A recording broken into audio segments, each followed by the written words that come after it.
अर्हन्ताणं नमो सिद्धाणं नमो आयर्याणं नमो वज्रायाणं नमो लोये सर्वसाहुणं मंगलमय मंगलकरण वीतराग विज्ञान नमो ताहि जाते भये अर्हन्तादि महान करि मंगल करि हो महा ग्रंथ करन को काज जाते मिले समाज सब पावे निज पद राज। इस भवतर का मूल एक जानो मिथ्या भाव ताको करि निर्मूल अब करिए मोक्ष उपाय।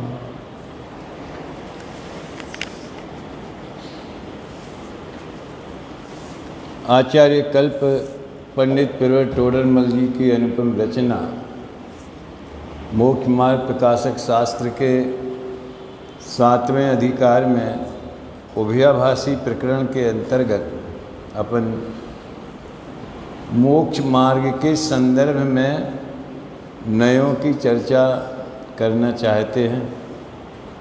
यूँ भी कह सकते हैं कि नयों के संदर्भ में मोक्ष मार्ग की चर्चा करते।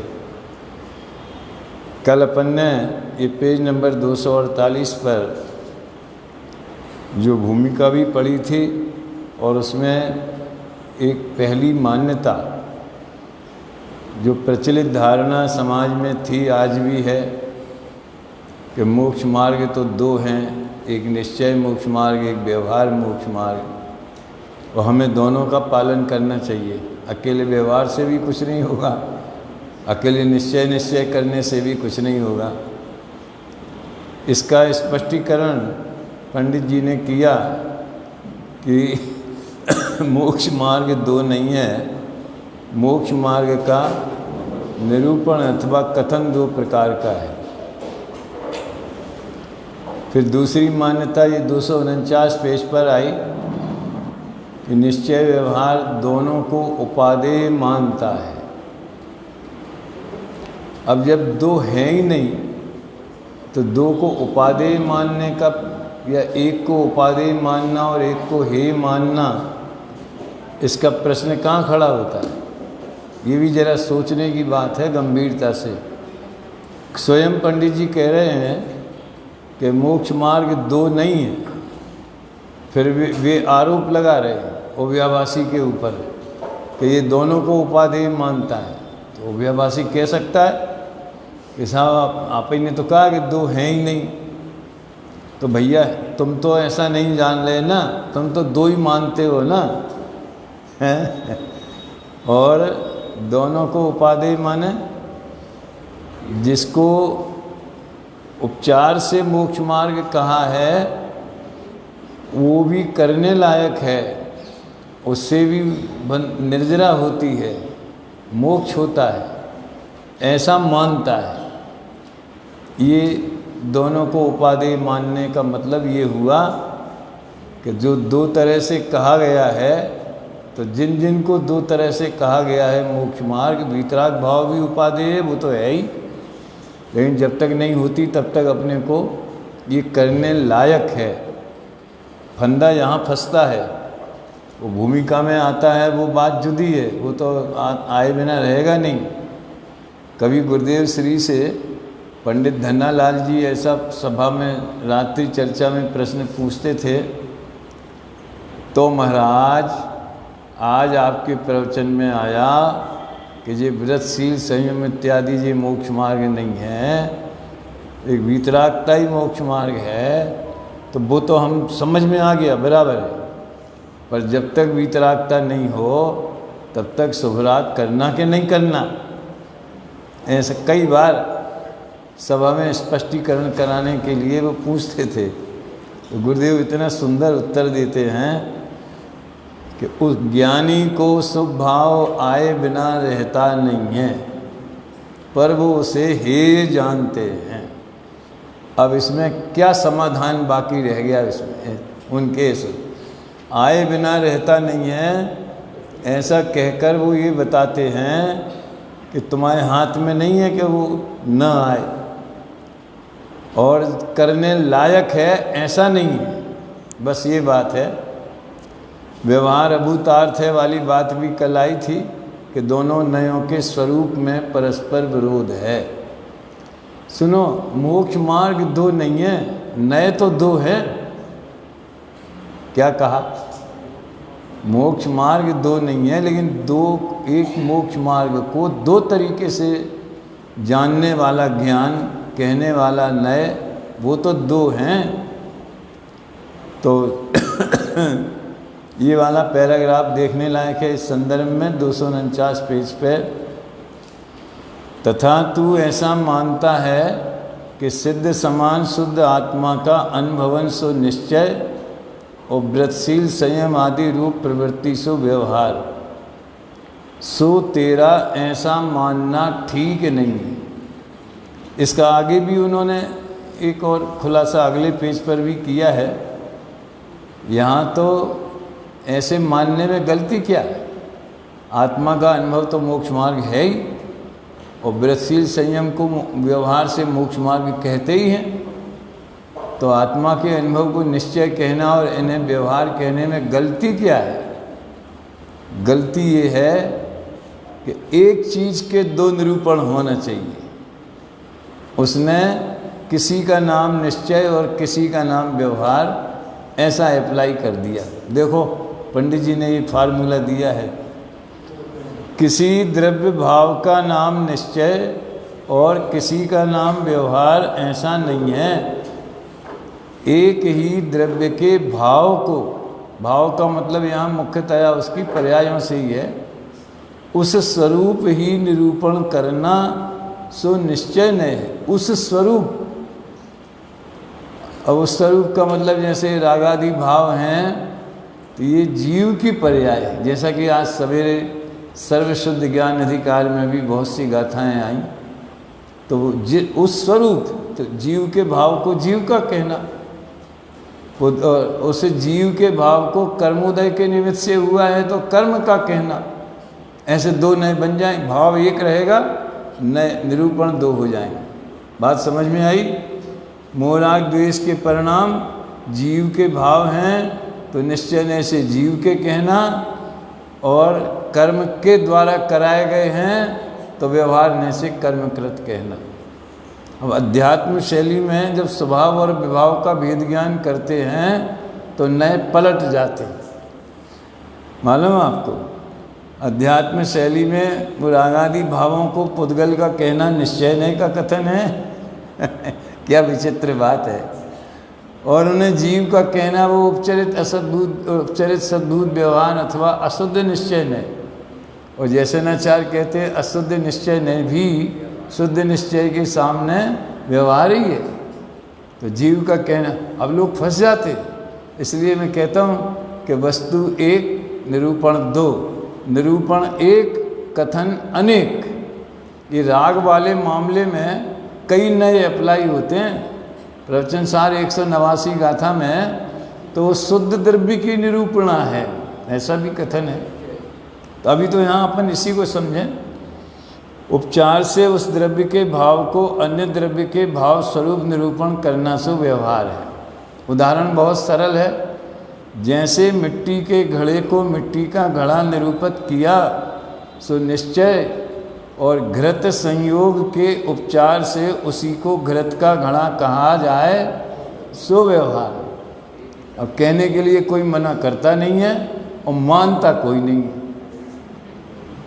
मानना भी नहीं चाहिए, नहीं तो मूर्ख कहलाएगा फिर। ये दोनों बातें एक साथ अपने लोक जीवन में एक साथ होती हैं कि नहीं होती, और उल्टी परस्पर विरुद्ध। कहेंगे जरूर घी का घड़ा और मानेंगे कि मिट्टी का घड़ा है, घी का नहीं है। ऐसा विरोध स्वरूप जो पद्धति है उसमें न कोई बुरा मानता है, न कोई ये कहता कि तुम झूठ बोल रहे हो, तुम छल करते हो, तुम कहते कुछ हो मानते कुछ हो। अगर अपेक्षा से बात कही जाती है, समझी जाती है, तो उसमें कोई मायाचारी का या झूठ बोलने का दोष नहीं लगता है, वो तो उस अपेक्षा की बात है। अब निष्कर्ष क्या निकाला, इसलिए तू, देखो डॉक्टर साहब बोलते कभी तू बोलते हैं, कभी कहते हैं कि कोई ऐसा कहता है, मतलब ये शिष्य के प्रति उनकी अति निकटता को बताता है। रोजाना मुंह लगा शिष्य होगा इसलिए तू किसी को निश्चय माने और किसी को व्यवहार माने, वो भ्रम है।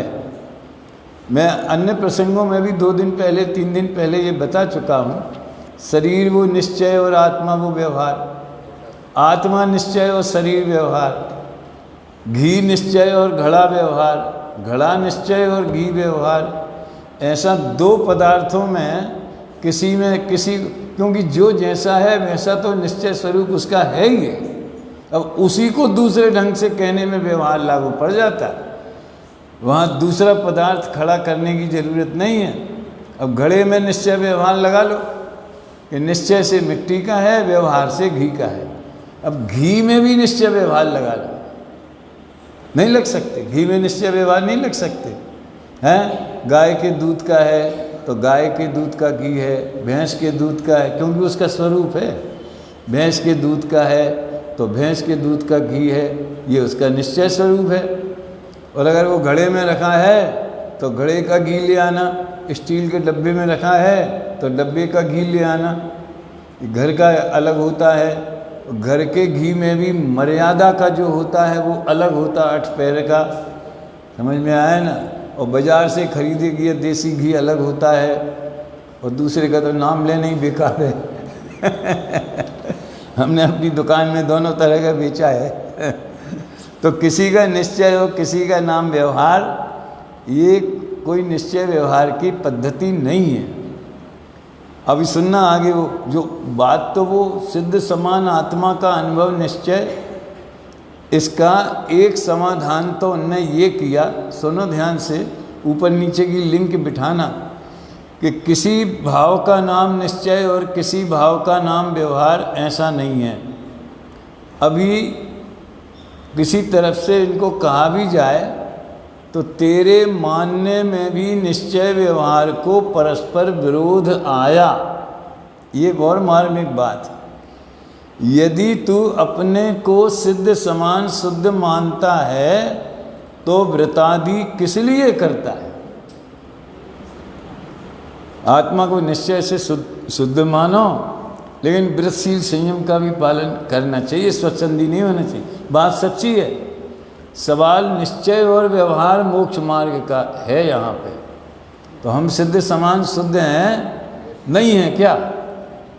तो मानने में क्या गलती है? तो ही समय सार तो यही बता, एकत्व विभक्त आत्मा का स्वरूप बताता है। भैया वो बात द्रव्य स्वभाव की, वो बात ज्ञायक भाव की, वो आत्मा के पारमार्थिक स्वरूप की है, त्रैकालिक स्वभाव की है। तो इसने वर्तमान पर्याय में सिद्ध समान शुद्ध माना।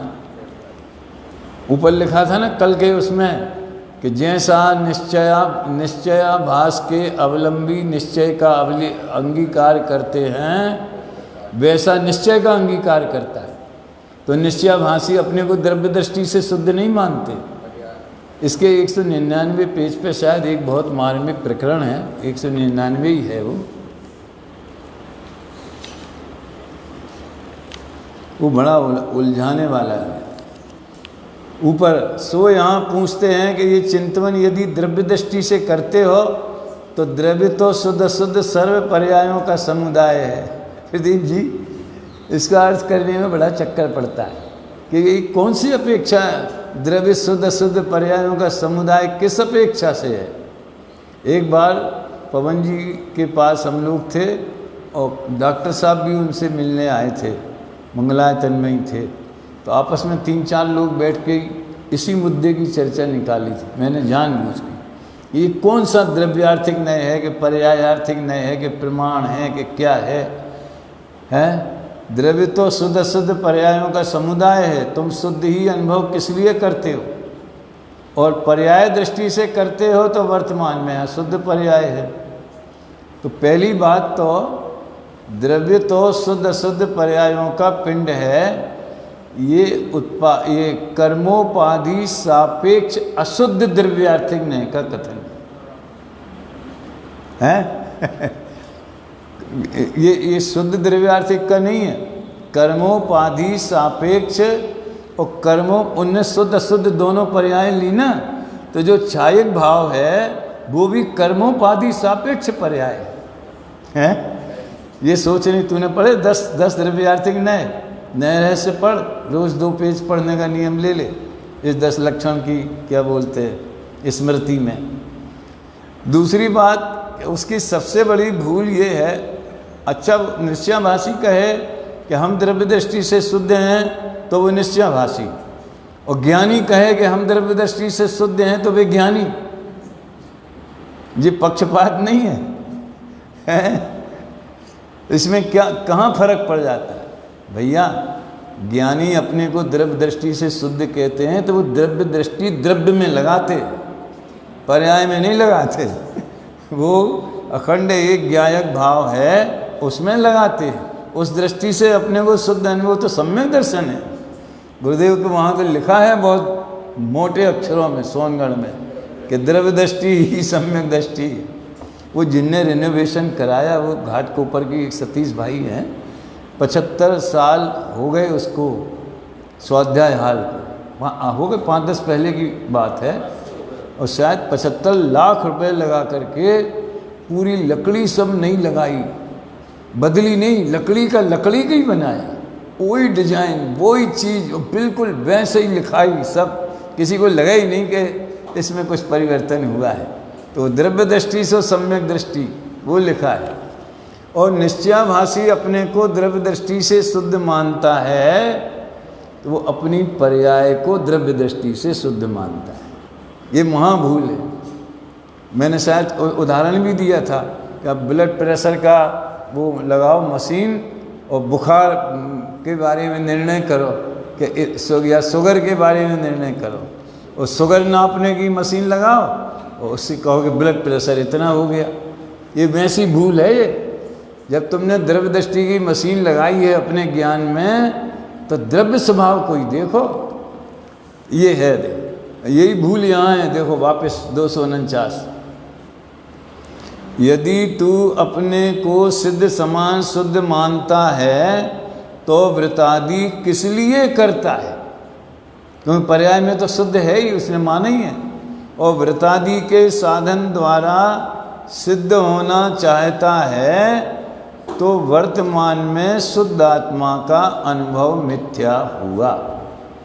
यानी एक ही अपेक्षा से अपने को शुद्ध भी मानना और अशुद्ध भी मानना, ये तो मूर्खता है, परस्पर विरोध है। एक ही जीव को, संसारी जीव को शुद्ध भी मानना और अशुद्ध भी मानना, वो स्यादवाद है संसारी जीव को। लेकिन भैया प्रदीप जी, पर्यायार्थिक न्याय के 6 भेदों में एक कर्मोपाधि निरपेक्ष अनित्य शुद्ध पर्यायार्थिक न्याय, ये 5वें नंबर का, और कर्मोपाधि सापेक्ष अनित्य अशुद्ध पर्यायार्थिक न्याय, ये 6वें नंबर का। इसकी एक घटना आपको, हम जो फर्स्ट ईयर में पढ़ते थे जब की बात है, एक बार हमारे उनको नया नया अभ्यास हुआ था राकेश जी को, तो बहुत प्रश्न पूछते थे। तो उन्होंने हमसे पूछा कि अगर पर्याय में जो रागादि भाव हैं उन्हें गौण किया जाए तो पर्याय को भी अपन शुद्ध कह सकते कि नहीं कह सकते? और अपना उतना गहरा चिंतन था नहीं। वह पर्यायार्थिक न्याय के 6 भेद उस समय लिखे ही नहीं गए थे, नए चक्र ही नहीं लिखा गया था उस समय तो। और उपयोग में उपयोग नहीं है, उपयोग में क्रोधादि नहीं है, वो जो है ना, उसका भी उतना ज़्यादा अभ्यास नहीं था। तो मैंने तो उसको सुनते ही से रिजेक्ट कर दिया। ऐसा कैसे हो सकता है? पर्याय और राग उनमें क्या संबंध है? गिलास में पानी भरा है, ऐसे पर्याय में राग द्वेष भरे हैं, ऐसा है क्या? कि पानी निकाल दो तो गिलास तो शुद्ध ही है, ऐसा है क्या? कैसा?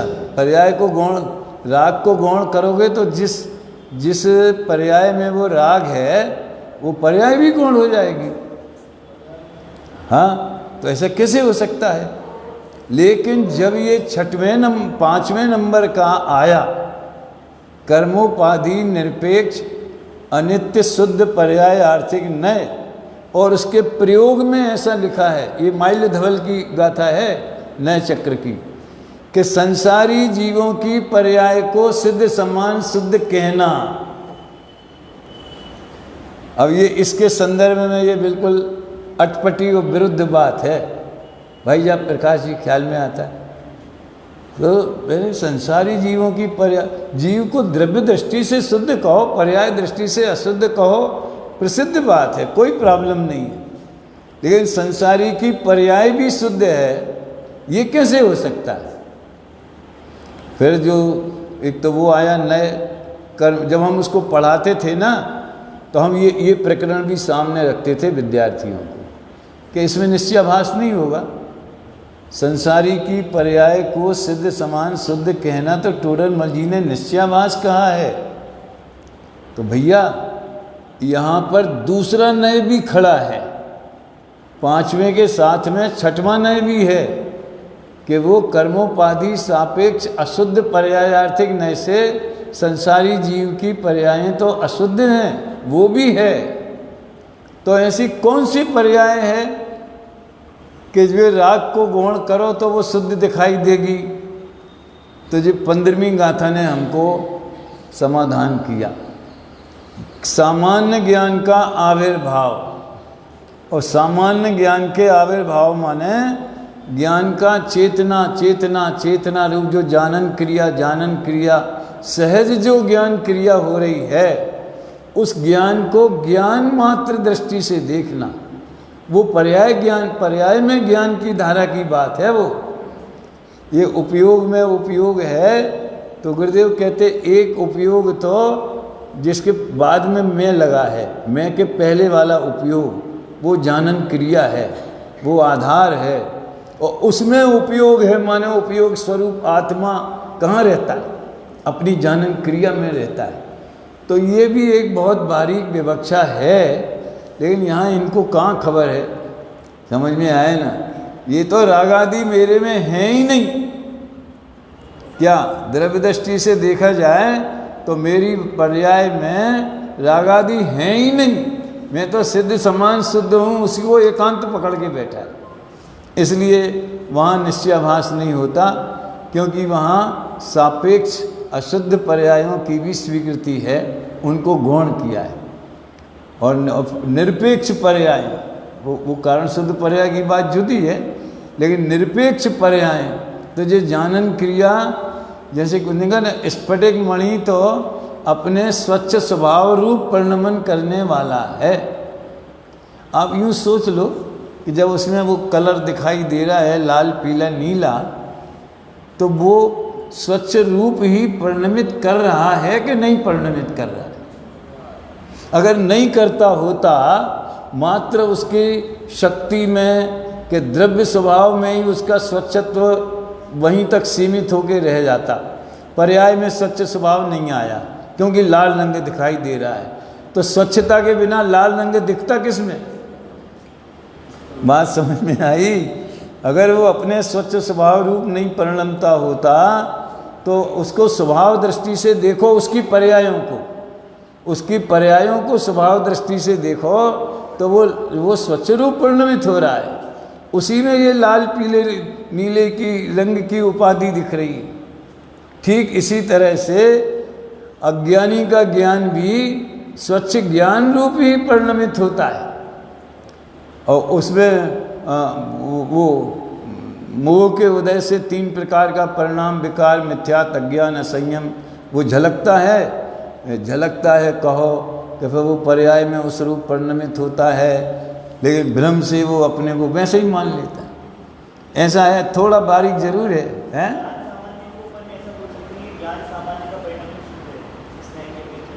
हाँ, ज्ञान सामान्य, शाबाश, तुमने तो हमें संकट में डाल दिया।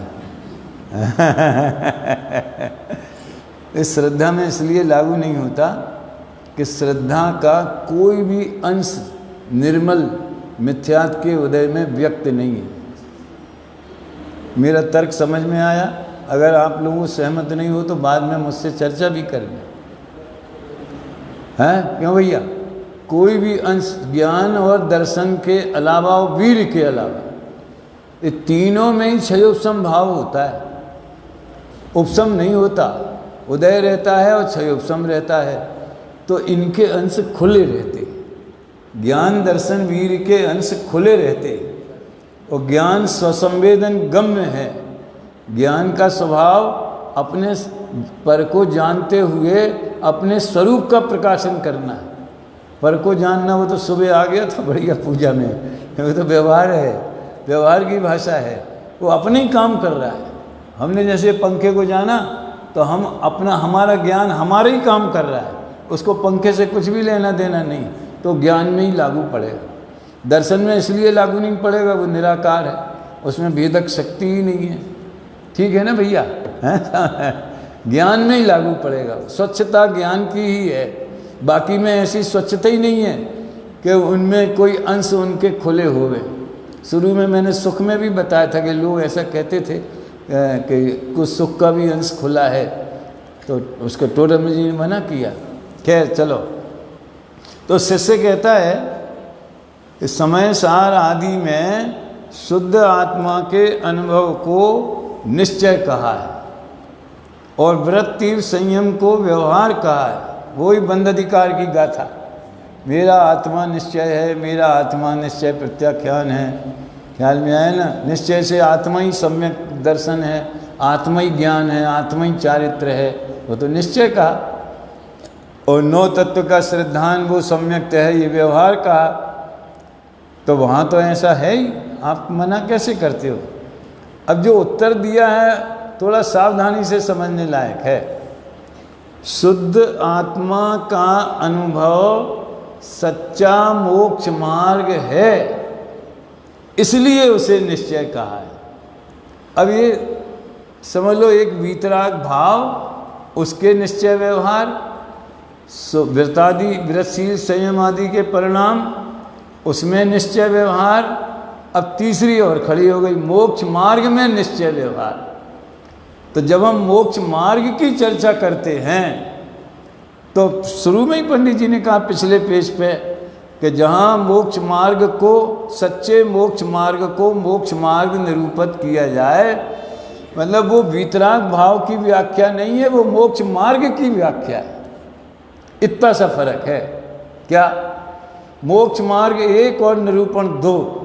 तो वीतराग भाव को मोक्ष मार्ग कहना निश्चय, और रागादि शुभ राग आदि को मोक्ष मार्ग उसकी भूमि साथ में सहचारी जानकर, तो वो व्यवहार हो गया, उसको ऐसा कहने में व्यवहार है। ठीक है? अब वीतराग भाव को उसमें भी निश्चय व्यवहार अलग लगेंगे। जैसे सम्यक दर्शन है तो वो जीव का परिणाम है, जीव के पुरुषार्थ से हुआ है, तो निश्चय का कथन हो गया। और वो सम्यक दर्शन को बंध का कारण कहते, वो देवायु के बंध का कारण, एक तो वो है। और दूसरे दर्शन मुनि के उपसन क्षय उपशम से हुआ ऐसा कहना, तो सम्यक में निश्चय व्यवहार लग गए। यानी मोक्ष मार्ग को खड़ा करो तो ये बात सही है। वो है ना, अनुभव चिंता मणि रतन, अनुभव है रस को, अनुभव मार्ग मोक्ष को, अनुभव मोक्ष स्वरूप, ऐसा है। शुद्ध आत्मा का अनुभव सच्चा मोक्ष मार्ग है, इसलिए उसे निश्चय कहा। अब आत्मा के साथ में जो शुद्ध शब्द लगाया, उसका क्या मतलब है? यानी एक एक लाइन में ऐसे नए नए पॉइंट रख दिए उनने कि आश्चर्य होता है कि सहज में ही ऐसा पूरा बहुत मैटर है पूरा। ये यहाँ स्वभाव से अभिन्न और प्रभाव से भिन्न ऐसा शुद्ध शब्द का अर्थ जानना, ये निश्चयाभासी प्रकरण में भी है। ये शुद्ध शब्द एक द्रव्य की अपेक्षा शुद्धता और एक पर्याय की अपेक्षा शुद्धता। तो ये जीव द्रव्य दृष्टि से तो त्रिकाल शुद्ध है। इसका क्या अर्थ हुआ कि उसकी पर्याय में राग आदि हैं कि नहीं। हम पर्याय की बात ही नहीं कर रहे, हम तो द्रव्य स्वभाव की बात कर रहे हैं। तो जीव और पुद्गल कभी एक नहीं होते, ये द्रव्य दृष्टि से शुद्धता है। तो जब भी द्रव्य दृष्टि की बात आए तो अपना जीवत्व, अपना चेतना, ज्ञान दर्शन स्वभाव, चैतन्य स्वभाव, वो दृष्टि में आना चाहिए। और पर्याय दृष्टि से शुद्धता माने राग आदि का अभाव होना और वीतराग भाव प्रकट होना। द्रव्य दृष्टि वाली शुद्धता, देखो 5 समवाय है ना, 5 समवाय जानते ना, स्वभाव, पुरुषार्थ, होनहार, काल लब्धि और निमित्त। तो द्रव्य दृष्टि वाली शुद्धता तो स्वभाव है, उसके लिए पुरुषार्थ नहीं करना पड़ता। हाँ, उसका श्रद्धान ज्ञान चारित्र वो पुरुषार्थ है, उसको जानना, मानना, अनुभव करना वो पुरुषार्थ है। लेकिन हम जीव हैं और हमारा जीव कभी पुद्गल के साथ में मिलता नहीं है, इसके लिए हमने कोई पुरुषार्थ नहीं किया कि बड़ी मेहनत करो पुद्गल के साथ एक में एक न हो जावे। एक ने एक मान रखा है तो वो मान्यता दूर करना वो जुदी बात है। जैसे मैं उसमें भी यही बात कहता हूँ, आबाल गोपाल सबको सदा काल भगवान आत्मा अनुभव में आ रहा है, ये ज्ञान का स्व प्रकाशकपना उसका स्वभाव है। वो अनुभव में आने के लिए किसी को कोई पुरुषार्थ नहीं करना पड़ता। सोने की अंगूठी बनाई तो उसमें सोना डालने के लिए किसी को पुरुषार्थ नहीं करना पड़ता। अंगूठी में सोना रहेगा ही, तब तो वो सोने की कहलाएगी। वो स्वभाव वाला फैक्टर है। और वैसा अनुभव करना कि मेरी ज्ञान पर्याय में मेरा ज्ञायक ही परिणमता है, ये पुरुषार्थ है। ऐसा अनुभव वो भेद विज्ञान है। देखो, अज्ञानी के ज्ञान में भी भगवान आत्मा आबाल गोपाल कहा ना, तो सबके ज्ञान में आत्मा है, तो अज्ञानी के ज्ञान में भी है। ऐसा हम लोग लालचंद भाई से पूछते थे बहुत कि जब अज्ञान सबको जाते हो उसको सम्यक दर्शन क्यों नहीं है, तो युगल जी ने तो उसका पंक्ति भी लिख दी, किंतु पर सत्ता में प्रतिबद्ध कीर मरकट सी गहल अनंत, अरे पाकर खोया भगवान न देखा मैंने कभी बसंत। ये उस टीका में ही लिखा है। तो उसका अनुभव होना कि नहीं होना वो जुदी बात है, और वो ज्ञान स्वभाव विद्यमान है त्रिकाल, ये जुदी बात है। यही तो खेल है मोक्ष मार्ग और संसार मार्ग का। है का हकार नहीं लाया, गुरुदेव अनुप्रास बिठाते, है का हकार नहीं लाया इसलिए अज्ञानी है। और है का हकार अंदर नहीं मैं हूँ ऐसा, तो वो ज्ञानी हो गया। तो संसारी को सिद्ध मानना ये भ्रम रूप अर्थ शुद्ध शब्द का नहीं है। तब इसमें कितनी मान्यताएं आ गई। एक तो सिद्ध समान शुद्ध आत्मा का अनुभव, सुनिश्चय, वृत्तशील, संयम, सुव्यवहार। ये जो उनने फार्मूला दिया है कि व्यवहार ने स्वद्रव्य परद्रव्य को, उनके भावों को मिला के निरूपण करता है। हमने नए रहस्य में इसका स्वद्रव्य परद्रव्य को मिलाना कैसे मिलाते अपन, बस यही, मैं मनुष्य हूँ, मैं देव हूँ, मैं नारकी हूँ, मैं स्त्री हूँ, मैं पुरुष हूँ, ये स्वद्रव्य परद्रव्य को मिला दिया। अब उनके भावों को मिलाना कि मैं गोरा हूँ, मैं काला हूँ, गोरा काला ये पर्याय है, तो पर्याय में भावों को मिला दिया। कारण कार्य को तो मिलाते ही रहते 24 घंटा। समझ में आए, निमित्त से कार्य होना मानते हैं। कुमार ने घड़ा बनाया, पुस्तक से ज्ञान होता है, प्रकाश से ज्ञान होता है, इंद्रियों से ज्ञान होता है, गेय से ज्ञान होता है। इस सब में स्वद्रव्य परद्रव्य भाव सब इसमें आ जाते। तो ये पॉइंट खोला और सिद्ध समान शुद्ध मानने का वास्तविक अर्थ क्या है इसको खोला। अभी ये उत्तर पूरा नहीं हुआ, 250 पेज पे आइए। व्रत तप आदि मोक्ष मार्ग नहीं है, निमित्त आदि की अपेक्षा उपचार से इनको मोक्ष मार्ग कहते हैं, इसलिए इन्हें व्यवहार कहा है। उन्होंने कहा था ना कि सिद्ध समान शुद्धात्मा का अनुभव सच्चा मोक्ष मार्ग है। तो मोक्ष मार्ग का यथार्थपना तो वो निश्चय हो गया। अब बात व्रतशील संयम की, उनमें मोक्ष मार्ग है नहीं किंचित भी, लेकिन मोक्ष मार्ग का निमित्त व सहचारी जानकर उनको मोक्ष मार्ग कहते हैं सुव्यवहार। अब निष्कर्ष देखो, इस प्रकार भूतार्थ अभूतार्थ मोक्ष मार्ग पने से इनको निश्चय व्यवहार कहा है, सो ऐसा ही मानना। काफ़ी स्पष्ट है, मतलब में से एक एक पंक्ति का अपन ऐसे गहराई से विचार करें तो बहुत से रहस्य खुल जाते हैं, गुत्थियाँ खुल जाती हैं।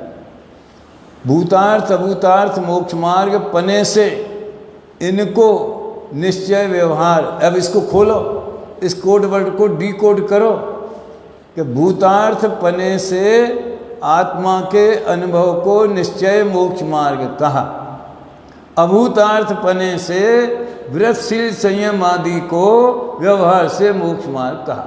ऐसा दोनों हैं, भूतार्थ अभूतार्थ निश्चय व्यवहार, परंतु दोनों ही सच्चे मोक्ष मार्ग हैं। इन दोनों को उपादेय मानना ये तो मिथ्या बुद्धि ही है, इसलिए तो लोगों को हजम नहीं होता। मोक्ष मार्ग प्रकाशक जो है, इसलिए लोगों को हजम नहीं होता कि गुरुदेव की क्रांति में, मतलब जो उनने दृष्टि प्रधान और ज्ञान प्रधान सब कहते हैं शुद्धात्मा का वर्णन किया, वो तो समय सार का प्रताप है। और जो ये प्रचलित मान्यताओं का प्रहार उन्होंने किया, वो टोडरमल जी का सपोर्ट उनको मिल गया, इसलिए वो टोडरमल जी के प्रति बहुत बहुमान और महिमा व्यक्त करते हैं। अब इसकी चर्चा हम पहले कर चुके थे, मैं उल्लेख कर देता हूँ कि ऐसा करो, अपन को तो दोनों को अंगीकार करना है ना, है तो श्रद्धा निश्चय की रखो और प्रवृत्ति व्यवहार की करो। व्यवहार की प्रवृत्ति माने मोक्ष मार्ग के व्यवहार की प्रवृत्ति। अब धंधा है, व्यापार है, रिश्तेदारी है, बाल बच्चों का पालन पोषण है, कई लोग तो इसको ही व्यवहार में तो ये सब करनी पड़ता है। अरे भैया, इसमें व्यवहार कैसे लगता है? आत्मा इनका करता है ऐसा कहना व्यवहार, वो वाला लगता है। ये मोक्ष मार्ग माला व्यवहार नहीं है। खाना पीना, रिश्तेदारी निभाना, धंधा व्यापार करना, समाज के काम करना, ये मोक्ष मार्ग का व्यवहार नहीं है, ये तो पाप है। तो मोक्ष मार्ग का व्यवहार क्या है? देव शास्त्र गुरु की नौ तत्व की श्रद्धा, शास्त्र का अभ्यास, नए विवक्षा पूर्वक यथार्थ और यथा योग्य भूमिकानुसार व्रतशील संयम आदि का आचरण, ये मोक्ष मार्ग का व्यवहार। तो प्रवृत्ति करेंगे अपन। तो लोग ऐसा समझते हैं हम जो रात्रि में भोजन नहीं करते तो हम जो व्यवहार पाल रहे, समझ में आया? और आत्मा को शुद्ध मानते तो निश्चय पाल रहे, दोनों हो गए। क्या इसमें क्या गलती बताओ? और मजे की बात ये कि ज्ञानियों के जीवन में दोनों देखे जाते हैं। अनुभव है तभी तो वो ज्ञानी है, अनुभव नहीं हो तो उन्हें ज्ञानी क्यों कहें? और यथा योग्य भूमिकानुसार शुभाचरण तो उनका सहज होता ही होता है। तो अब वे भी दोनों पालें और हम भी दोनों करने की बात कहते हैं तो मना करते हैं। क्या फर्क है भैया? ज्ञानी के जीवन में दो धाराएं रहती हैं, लेकिन एक धारा को निश्चय कहना श्रद्धा के अनुसार श्रद्धान निश्चय का करते हैं, प्रवृत्ति व्यवहार का करते हैं, ऐसा नहीं है। उसमें निश्चय व्यवहार नहीं लगाते, जो जैसा है वैसा स्वीकार करते। देखो कितना सुंदर जवाब दिया है। सो ऐसा भी नहीं बनता, क्योंकि निश्चय का निश्चय रूप और व्यवहार का व्यवहार रूप श्रद्धान करना योग्य है। जो शुरू में मुझे जब अपने समय सार में गुरुदेव की सीढ़ी में आया निश्चय व्यवहार, वो रत्नत्रय का वर्णन, तभी मैंने स्पष्टीकरण में ये ले लिया था कि व्यवहार का व्यवहार रूप श्रद्धान करना ये व्यवहार का ग्रहण है। और व्यवहार को परमार्थ नहीं मानना, ये व्यवहार का त्याग है। ये है, यद्यपि भाषा श्रद्धा की है, लेकिन ये प्रक्रिया सब ज्ञान की है। क्यों? ज्ञान और श्रद्धान तो समझ लो सट के चलते हैं ना, एक दूसरे के अनुकूल। जानता है वैसा वैसी प्रतीति करता है। तो व्यवहार का व्यवहार रूप श्रद्धान करना माने क्या है? इसके लिए मैं एक उदाहरण देता हूँ कि बच्चों के वो परीक्षा पत्र में आजकल बहुत 2-2 पेज के लंबे लंबे क्वेश्चन पेपर रहते, और टिक लगाओ बस। तुम एक टिक लगाई तो सही लगाई तो 1 नंबर, गलत लगाई तो कट गया। अब सही और गलत बताओ। ऐसे आते कि नहीं प्रश्न? सही और गलत के निशान लगाओ। अब मान लो उसमें कोई गलत बात लिखी है, हैं? जैसे भारत के राजधानी कौन है, तो उनका भारत की राजधानी अशोकनगर है। अब वो बच्चे सही जवाब देने के लिए कौन सा निशान लगाएगा? गलत कहीं तो लगाएगा ना। तो गलत को गलत कहना सही है। क्या बोला? गलत को गलत कहना सही है। अब उसमें गलत को गलत कब कहेगा? कि जब उसे सही का ज्ञान होगा तो गलत को गलत कहेगा। तो जो निश्चय का ज्ञान जिसको है, वो व्यवहार को व्यवहार तरीके मानेगा। जिसे ये पता है कि आत्मा देह से भिन्न चैतन्य स्वरूप है, वो आत्मा को मनुष्य है, देव है, नारकी है, ऐसा कहना व्यवहार है, ऐसा मानेगा।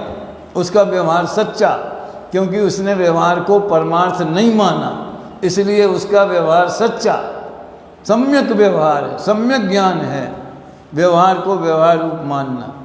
और जो आत्मा को देह से भिन्न चैतन्य स्वरूप अनुभव नहीं करता, तो अज्ञानी, क्योंकि उसे चैतन्य स्वरूप का अनुभव नहीं है, इसलिए देह ही मैं हूँ ऐसा माने बिना रहेगा ही नहीं।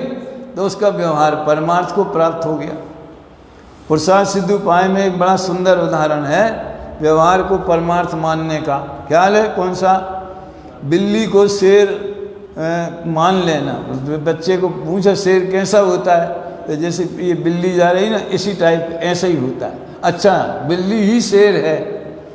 उन्होंने तो इतने कठोर शब्द का प्रयोग किया है कि जिसका व्यवहार ही परमार्थ पने को प्राप्त हो जाता है, जो व्यवहार को परमार्थ मानता है, तस्य देशना नास्ति, उसके लिए देशना नहीं है। अब अपन प्रैक्टिकल कैसे कर सकते हैं कि जो लोग व्यवहार को परमार्थ मानते हो वो कल से प्रवचन में नहीं आ सकते? या तो आपको वहाँ एक पेपर रख दिया जाएगा, उसमें साइन करो कि हम व्यवहार को परमार्थ नहीं मानते, तो एक सिक्योरिटी गार्ड खड़ा रखेंगे, वो तुमको अंदर आने देगा। कैसे निकाल बाहर करेंगे? कैसे छांटेंगे? अरे अपने आप छटता है। वो देशना को ग्रहण नहीं कर पाता, वो जिनवाणी का मर्म नहीं समझ पाता, इसलिए उस सुनते हुए भी, समूह शरण में बैठे हुए भी उसके लिए देशना नहीं है। समझ में आया ना? तो एक तो उन्होंने ये जवाब दिया, निश्चय का निश्चय रूप और व्यवहार का व्यवहार रूप श्रद्धान करना योग्य है। एक ही नय का श्रद्धान होने से एकांत मिथ्यात्व होता है। अब ये ऊपर वाली बात में कैसे लगता है? हम व्यवहार को व्यवहार के रूप में भी नहीं माने। आत्मा अपने संयोग की अपेक्षा वर्तमान पर्याय में संसारी है, कर्म से बंधा हुआ है। बताया था ना 14वीं गाथा का। ऐसा हुआ था एक बार पौनूर में गुरुवाणी मंथन शिविर लगा था। तो बहुत साल पहले अनंत भाई का देवलाली में ऑफिस खुला था, विराट शास्त्री को रखा था। उन्हें बड़ी चिंता थी कि हमने जगह जगह कंप्यूटर भेजे और सीडी भेजी, लेकिन सर्वे करते हैं तो चलती नहीं, लोग सुनते ही नहीं। तो हमने उनको सलाह दी कि जैसे डॉक्टर साहब ने प्रशिक्षण शिविर में शिक्षक तैयार किए, ऐसे अपने को गुरुदेव के प्रवचन सुनने वाले और उन्हीं प्रवचनों का स्पष्टीकरण करने वाले विद्वान तैयार करना चाहिए। इसलिए वो ये नाम दिया खुद, गुरुवाणी मंथन। ऐसा। तो वो गुरबाणी मंथन लगा था उधर, और उसी समय हम देवलाली में गुरुदेव की कारण शुद्ध पर्याय नाम की जो पुस्तक है, अभी वो नियम सार नवनीत निकाली वो अलग है, यहाँ मंगाना भाई उसको, यहाँ लोग ज़रूरत होगी। तो वो हम उस पर प्रवचन करते थे, 30 प्रवचन किए शायद हमने, वो जयपुर से निकली है कारण शुद्ध पर्याय। तो विराग को बड़े अच्छे लगे, बोले गए आप कारण शुद्ध पर्याय लेना। अब चेतन भाई से हमारी बहुत अति वात्सल्य पूर्व मैत्री भाव से हम लोग एक दूसरे से मिलते थे, समझ लो। जब हमने सुना कि वो नहीं रहे तो 2 दिन तक मतलब बेचैनी रही बहुत, अकेले में रोए भी। तो हमने चेतन भाई से कहा कि आप 14वीं गाथा लेना और हम कारण शुद्ध पर्याय लेंगे। बोले कोई दिक्कत नहीं। अब उल्टा सा हो गया, वो उनका स्पेशलिस्ट है, प्रिय विषय है, और हमें तो 14वीं गाथा लो चाहे कारण शुद्ध पर्याय लो, ऐसा कोई खास फर्क पड़ेगा नहीं। लेकिन उनने 14वीं गाथा के प्रति पूरा वही न्याय किया। मुझे ये देख के पहले कभी सुना नहीं था उनसे उस टाइप का, कि कमलनी पत्र में पानी डूबा है, पानी में डूबा है, इस दृष्टि से देखा जाए तो उसका कमलनी पत्र में डूबा है ये कहना सत्यार्थ है। और कमलनी पत्र के स्वभाव के समीप जाके देखा जाए तो उसी समय वही पत्ता, दूसरा नहीं, वही पत्ता जो पानी में डूबा है, वो पानी को छूता नहीं है, वो भीगता नहीं है, वो गीला नहीं होता। रुमाल डालो तो गीला हो जाएगा, उसके रेशे पानी पी लेंगे, कमलनी पत्ते के रेशे पानी नहीं पीते, वो बूंद ऐसी ऐसी लुढ़कती रहती है उसके ऊपर। तो उन्होंने ये आए ना, व्यवहार का व्यवहार रूप सिद्धांत करना योग्य है, इसमें से मुझे वो घटना याद आई है। और फिर उन्हें वो समझ लो, इस जो आप पढ़िए वो सुनिए, एक साथ दोनों काम कीजिए, ग्रंथ में पढ़िए और सीडी सुनिए, तो डबल समझ लो उसका लाभ लीजिए। तो उस समय से उस योजना को ये नाम दिया गया, देवलाली में ऑफिस था उनका। तो इसलिए मुझे याद आया कि व्यवहार का व्यवहार रूप सिद्धांत करना योग्य है, इसमें ये भी छुपा है कि परमार्थ रूप सिद्धांत करना योग्य नहीं है। और देखो ये तो निश्चय व्यवहार की बात हुई। प्रवृत्ति तो द्रव्य की परिणति है। प्रवृत्ति माने वो जो शाम को चलता है ना, बाह्य क्रिया, वो पूजा है, भक्ति है, दान है, उपवास है, व्रतशील संयम है। प्रवृत्ति तो द्रव्य की परिणति है। वहाँ जिस द्रव्य की परिणति हो उसको उसी की प्ररूपित करे सो निश्चय न। वो पिछले पेज पे भी कहा था, जिस द्रव्य के भाव को उसी का कहना सो निश्चय, उसी को अन्य द्रव्य की प्ररूपित करे सो व्यवहार न। अब शब्द देखना टोडरमल जी का, ऐसे अभिप्राय अनुसार प्ररूपण से प्रवृत्ति में दोनों नए बनते हैं। कुछ प्रवृत्ति तो नए रूप है नहीं, इस प्रकार भी दोनों नयों का ग्रहण मानना मिथ्या है। मतलब शिष्य बार बार ये कह रहा है कि हम तो दोनों को मानते हैं, सिद्ध समान शुद्ध आत्मा को निश्चय मानते हैं, व्रतशील संयम को व्यवहार मानते हैं। तो उसका निराकरण कर दिया। श्रद्धा अनुसार प्रवृत्ति रखेंगे, निश्चय के अनुसार श्रद्धा रखेंगे, व्यवहार के अनुसार प्रवृत्ति रखेंगे, तो उसका निराकरण कर दिया। फिर व्यवहार का त्याग कराने के पक्ष में उन्होंने ये 173वां कलश लिखा है। इसका मैंने ऊपर खुलासा भी किया था कि अध्यवसान यानी मिथ्यात्व भी पराश्रित। पराश्रित माने क्या है? देह में एकत्व बुद्धि करना तो मिथ्यात है ना, तो देह के बिना आप मिथ्यात करके बता दो, कोई न कोई चीज होएगी बाहर, जिसके आश्रय से आप उसे अपना मानोगे, उसके कर्ता बनोगे, उसके भोक्ता बनोगे, उसके क्या बोलते हैं सुख दुख की कल्पना करोगे। ये सारे मिथ्यात्व पर के लक्ष्य से होते, पर से नहीं होते।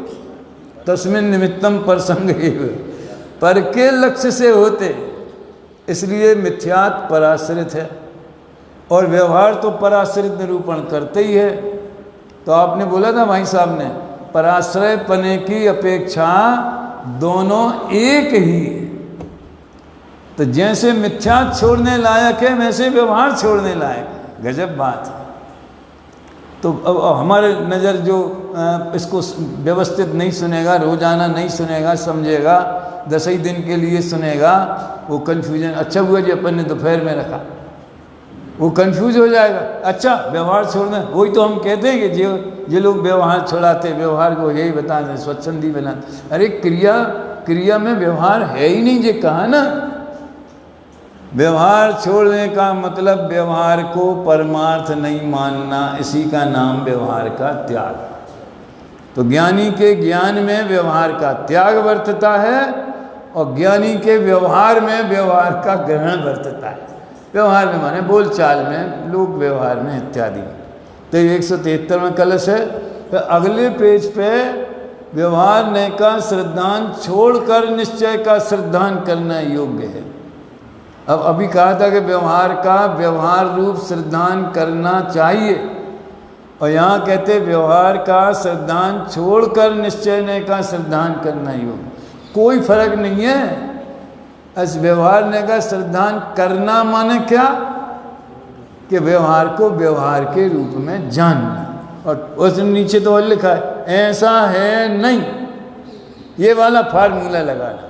जो भी कथन व्यवहार ने का कहा हो वहाँ ऐसा है नहीं, निमित्त आदि की अपेक्षा उपचार से कहा है, वो है व्यवहार का ग्रहण। उसी में व्यवहार का त्याग हो गया, उसी में व्यवहार का ग्रहण हो गया, एक ही मान्यता में। और कल विशेष चर्चा करेंगे, अभी समय हो गया, यहीं विराम लेते।